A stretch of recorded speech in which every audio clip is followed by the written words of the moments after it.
IT job కోసం చూస్తున్నారా? ఐటీలో కెరియర్ బిల్డ్ చేసుకోవాలనుకుంటున్నారా? అయితే సమాధానం కోడింగ్ ట్యూటర్.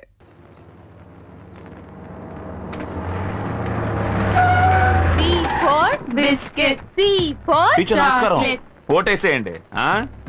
నమస్తే టీచర్, మళ్ళీ ఎలక్షన్ లో నిలబడ్డాను, మర్చిపోకుండా ఓటేసేయండి. స్కూల్ పైకప్పు కారుతోందని మీకు ఎన్నిసార్లు చెప్పినా మీరు బాగు చేయించలేదు. ఇప్పుడు ఓట్లు అడగడానికి వచ్చారు. 10 సంవత్సరాలు ఎమ్మెల్యేగా ఉన్నారు. మీ నియోజకవర్గానికి ఏం మేలు చేశారు?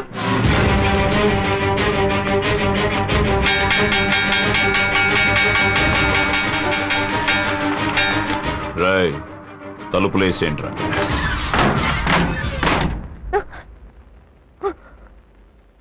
ఏమే, నువ్వేసే ఒక్క ఓటుకి నేను మొత్తం సాధించినవని చెప్పాలా? చెప్తా, లిస్ట్ రాసుకో. 16 కొంపలు కూల్చాను, 10-15 హత్యలు చేశాను, ప్రజల డబ్బు 2 కోట్లు కొల్లగొట్టాను, 200 ఎకరాల గవర్నమెంట్ భూమిని నా పేర రిజిస్టర్ చేయించుకున్నాను. ఇందులో దెబ్బతిన్న వాళ్ళు 200 మంది, ఊరొదిలి పారిపోయిన వాళ్ళు 300 మంది. ఇది కాకుండా నా విరోధులు 30 మందిని లేపేశాను, అందగత్తెలు 10 మందిని. ఇదే నువ్వు అడిగిన నా 10 ఏళ్ల సాధన. ఈ ప్రశ్నలు అడిగే పని నీ పిల్లలతో పెట్టుకో. నన్నడిగేవనుకో, మంటల్లో మసి చేసి విభూదిగా పెట్టుకుంటా. మీ టీచర్ అడిగిన ప్రశ్నకి వివరంగా సమాధానం చెప్పా. తప్పకుండా నాకే ఓటేస్తుంది, మర్చిపోకండి. మర్చిపోకూడదు. మన వాళ్ళందరినీ నేను కోరుకునేది ఏమిటంటే, అందరూ బాగా అలసిపోయి ఉంటారు కనుక ఫుల్లుగా తాగి మూసుకొని పడుకోండి. అన్నయ్య, మనం ఇంతవరకు 40 లక్షలు ఖర్చు పెట్టాం. అందులో 3 లక్షలు పోస్టర్స్ కే ఖర్చు అయ్యాయి.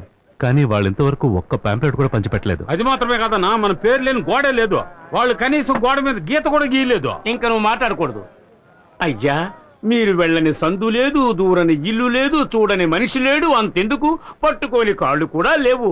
అలాంటప్పుడు ఈయన ఎదిరించి ఏ ధైర్యంతో నిలబడుతున్నాడు వాడు? ఏమన్నా రే అంటావు? అయ్యా, మిమ్మల్ని ఎదిరించి వాడు ఏ ధైర్యంతో నిలబడ్డాడండి?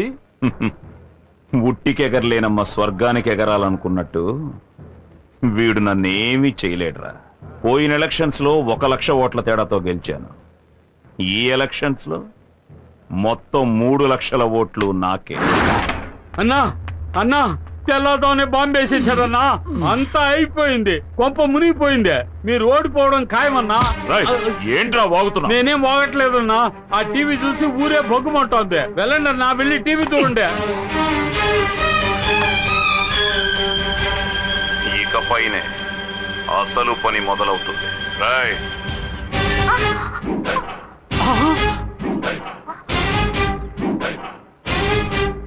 ఏంటే మొగుడికేసి లుక్కులు ఇస్తున్నా? కాంట్రాక్టర్ చెప్పన్నా. వీళ్ళంతా ఎవరో తెలుసా? తెలీదన్నా. ఇదిగో ఇక్కడ నించున్నారే పబ్లిక్. వీళ్ళ అమ్మ, బాబు, అక్క, చెల్లెలు, పెద్దమ్మ, పెదనాన్న, చిన్నమ్మ, చిన్నాన్న, బావలు, మరదళ్ళు, మనవళ్ళు, మనవరాళ్ళు మొత్తం అందరినీ దించేశా. వీళ్లతో రోడ్డు వేయించు. ఆ రోజు మీటింగ్ లో బఠానీలు అమ్ముకునే వాళ్ళంతా మెంట్లుగాళ్ళన్నా. ఇప్పుడు చూసావా, అయ్యగారి భాగవతం ఊరంతా తెలిసిపోయింది. అంతా ఈ టీవీ వల్లేరా? ఎమ్మెల్యే రాజు అన్నయ్య, ఇంకో 10 నిమిషాల్లో ఈ త్రిశూలం టీవీ ఉన్న చోటు ఉండకూడదు. నేలమట్టం చేసేయండి. అలాగే అన్నయ్య. రేయ్ రండ్రా.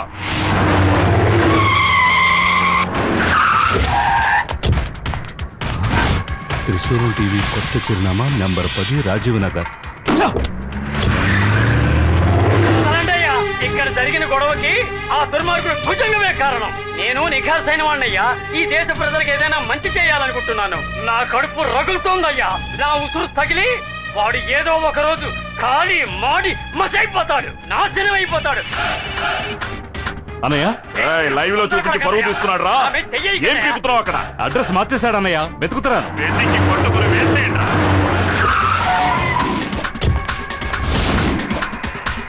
క్షమించండి, త్రిశూలం టీవీ నెహ్రూ వీధికి మార్చబడింది. ఎలక్షన్లు అయ్యేంత వరకే వీళ్ళది ఓటు.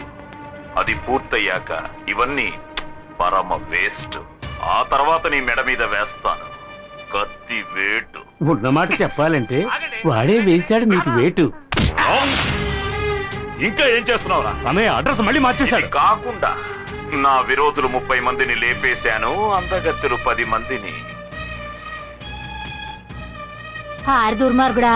మంటల్లో మసి చేసి విభూదిగా పెట్టుకుంటా.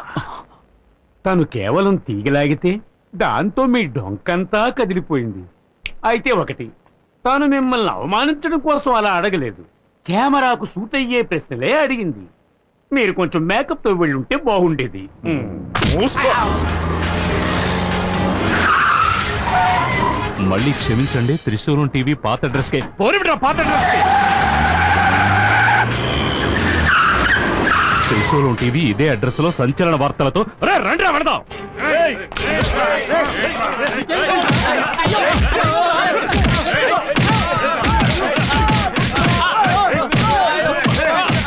రేయ్, ఇవన్నీ చూపిస్తూ మా బండారం బయట పెడతావా? వదులుతామంటరా? మీ అందరినీ నరికేస్తా. ఇదంతా లైవ్ లో వస్తుంది. అన్న ఎన్నో హత్యలు చేశాడు, అందులో ఇది కూడా ఒకటి అవుతుంది. ఏందో పట్టం చూస్తా ఉండవు, చనిపోయా. మూర్తిగాడిని వదలమన్నా. రేయ్, వాడిని వదిలేంట్రా. రేయ్, నీకే చెప్పేది. శంకర్ని వదలమనరా. ఆ కోట్లింగాన్ని కూడా. కోట్లింగాన్ని వదలమనరా. రేయ్, వాడిని వదలంట్రా. వదలంట్రా. రేయ్, నువ్వు ముందా ఈశ్వరుని వదలరా. వారికే చూస్తావేంట్రా? వదలమంటున్నానుగా, వదలు. అన్నయ్య, ఇక్కడ జరుగుతుంది నీకెలా తెలుస్తోంది? డైరెక్ట్ గా చూస్తున్నాడు చెప్తారా? నేను మాత్రమే కాదు, ఊరంతా చూస్తున్నారా. ఏమంటున్నావు అన్నయ్య? లైవ్ లో వస్తుంది ప్రత్యక్ష ప్రసారం. పోరా.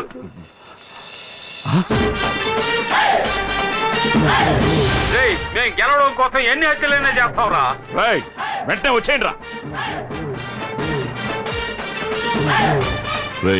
ఇచ్చిన బిల్డప్ చాలరా, నోరు మూసుకుని పో. వాడెందుకు వెళ్ళిపోయినాడు? వీడెందుకు ఇట్టా చూస్తా ఉన్నాడు?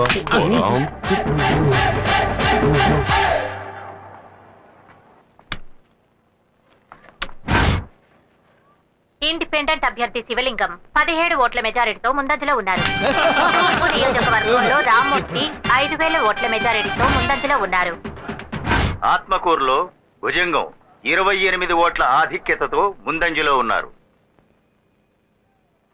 ఇప్పుడే అందిన సమాచారం, ఇండిపెండెంట్ అభ్యర్థి శివలింగం 47 ఓట్ల ఆధిక్యతతో ముందంజలో ఉన్నారు. అభ్యర్థి భుజంగం 8 ఓట్ల తేడాతో ముందంజలో ఉన్నారు. పశ్చిమ నియోజకవర్గంలో సుబ్బారావు 8000 ఓట్ల మెజారిటీతో ముందంజలో ఉన్నారు. ఎన్నికల ఫలితాలు ఇప్పుడే అందిన సమాచారం. ఆత్మకూరు నియోజకవర్గానికి జరిగిన ఎన్నికల్లో భుజంగం 10 ఓట్ల మెజారిటీతో గెలుపొందారు. ఆయన సమీప అభ్యర్థి శివలింగం ఆఖరి నిమిషం వరకు ముందంజలో ఉండి చివరకు 10 ఓట్ల తేడాతో ఓడిపోయారు.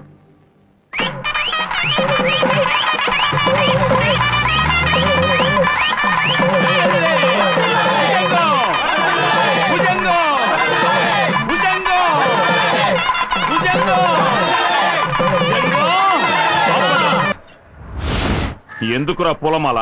ఏంటన్నయ్య, మూడోసారి గెలిచావుగా. ఎన్ని ఓట్లతో? 10 ఓట్ల తేడాతో గెలిచామన్నా. అయ్యా, 10 ఓట్లు 1000 ఓట్లు, గెలుపు గెలిపే. దొంగ ఓట్లు ఎన్ని వేశారు? 25,000 ఓట్లు అన్నయ్య.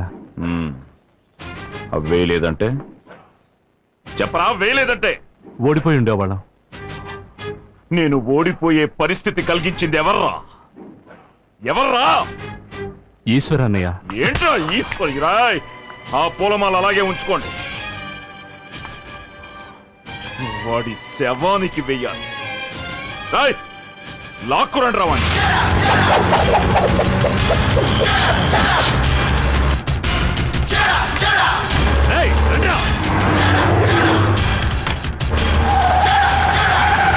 మీనా, మీనా, ఏంటన్నపూర్ణ అంత కంగారుగా ఉన్నావు? ఆ ఎమ్మెల్యే గారు మళ్ళీ ఎన్నికల్లో గెలిచాడు. ఎప్పుడు మా ఇంటి మీదకి వచ్చి పడతాడో అని భయంగా ఉంది. కాసేపు మీ ఇంట్లో వెళ్తాను. దానికి ఇంతగా అడగాల? కావాల్సినంత సేపు ఉండు.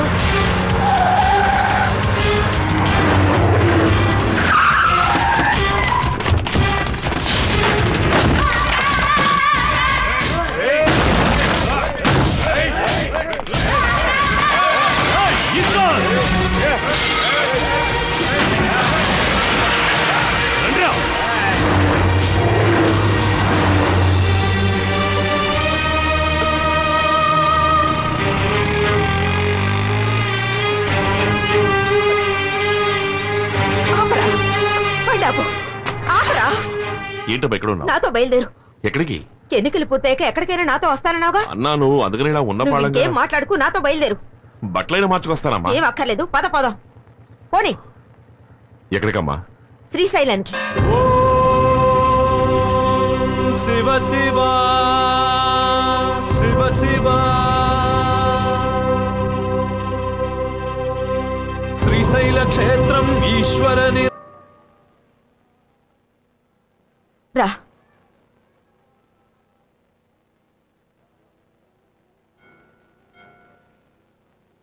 స్వామి,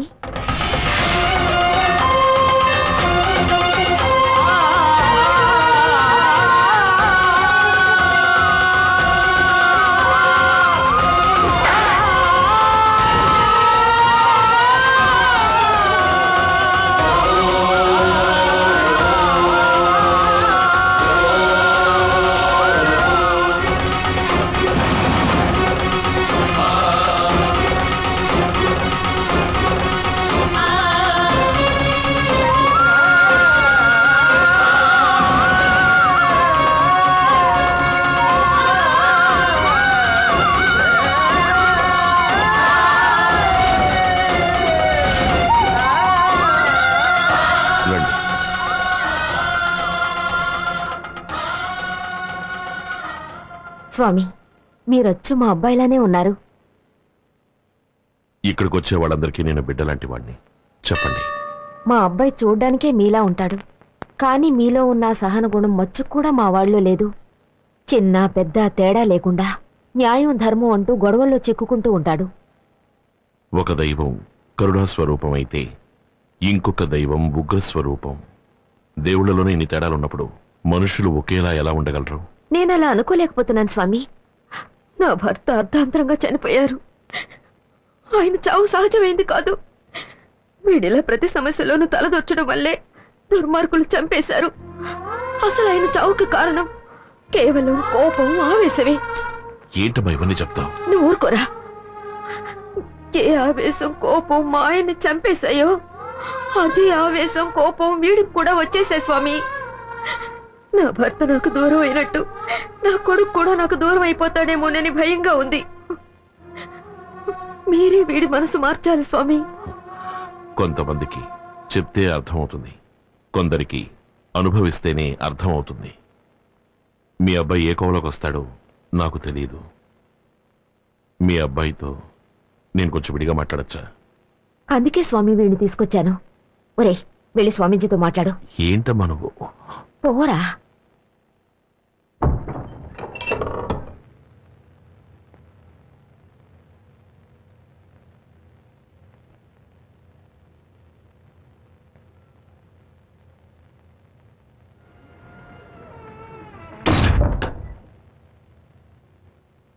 ఎందుకు బాబు మీ అమ్మగారిని ఇబ్బంది పెడతావు? అయ్యో, ఆవిడ గురించి వదిలేండి స్వామి. ఎప్పుడు ఏదోటి సణుగుతూ ఉంటుంది. ఊళ్ళో సంగతులు అస్సలు ఏమీ తెలియవు. ఊళ్ళో సంగతులు నీకు అనవసరం. ముందు పెద్దవాళ్ల మనసు నొప్పించకుండా నువ్వు నడుచుకో. అందుకని సామాజిక స్పృహ ఉండకూడదని నేను చెప్పడం లేదు. ప్రతివాడికి సామాజిక స్పృహ ఉండాలి. గాంధీజీ హింసకు పాల్పడ్డారా? కత్తి చేత పట్టారా? ఎవరి మనసుని నొప్పించకుండా ఆయన దేశభక్తిని ప్రదర్శించారుగా. అందుకే ఒక సామాన్యుడు మహాత్ముడై ఈనాటికి జీవిస్తున్నాడు. సమాజం పట్ల నీకున్న శ్రద్ధని ఈ విధంగా చూపించు. సైన్యం శత్రువులతో పోరాడితే దాని పేరు యుద్ధం. ఒక పోలీస్ నేరస్తుడితో గొడవ పడితే దాని పేరు కర్తవ్యం. ఇప్పుడు నువ్వు గొడవ పడుతున్నావే, దాని పేరేమిటి? యుద్ధమా? కర్తవ్యమా? నేను చెప్తాను. రౌడీయిజం. బతికుండగా మనం చేసిన తప్పులకి చనిపోయిన తర్వాత మన ఆత్మ బాధపడకూడదు. నువ్వు చెప్పేది నాకు వినపడుతుంది, నేను చెప్పేది నీకు వినపడుతుంది. మన ఆలోచన కూడా ఆ దేవుడికి తెలుస్తుంది. ఒక మంచి మనిషికి చెడు ఆలోచనలు ఉండకూడదు. స్వామి, మనకి ఆలోచన ఒకటే, మాట ఒకటే. ఇంతవరకు మీరు మాట్లాడారు, ఇప్పుడు నేను మాట్లాడచ్చా?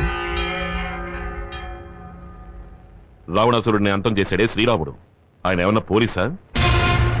కంసుడిని మట్టు పెట్టాడే మన శ్రీకృష్ణుడు, ఆయన ఏమన్నా సైనికుడా? చెప్పండి స్వామి. కాదు, మరి వాళ్ళు చేసిందేమిటి? రౌడీయిజమా? అది అసుర సంహారం. అప్పుడు నేను చేసింది అంతే.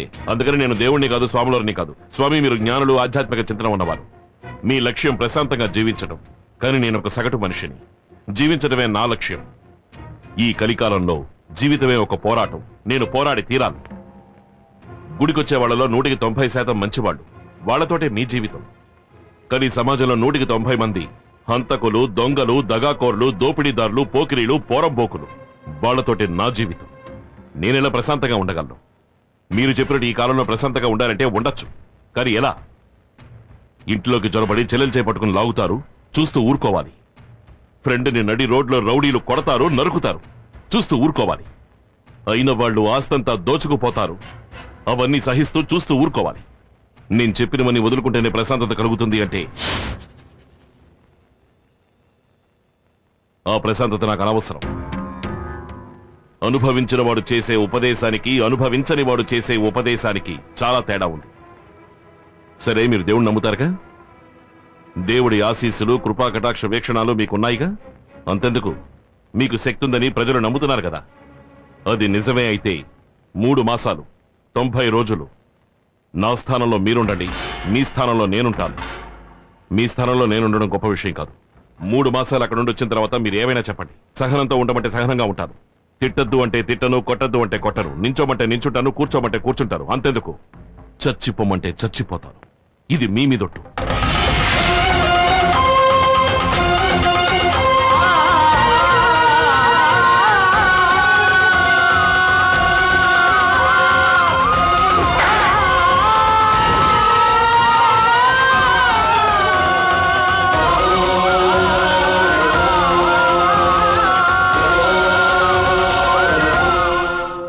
ఈశ్వరుడి మీదొట్టు.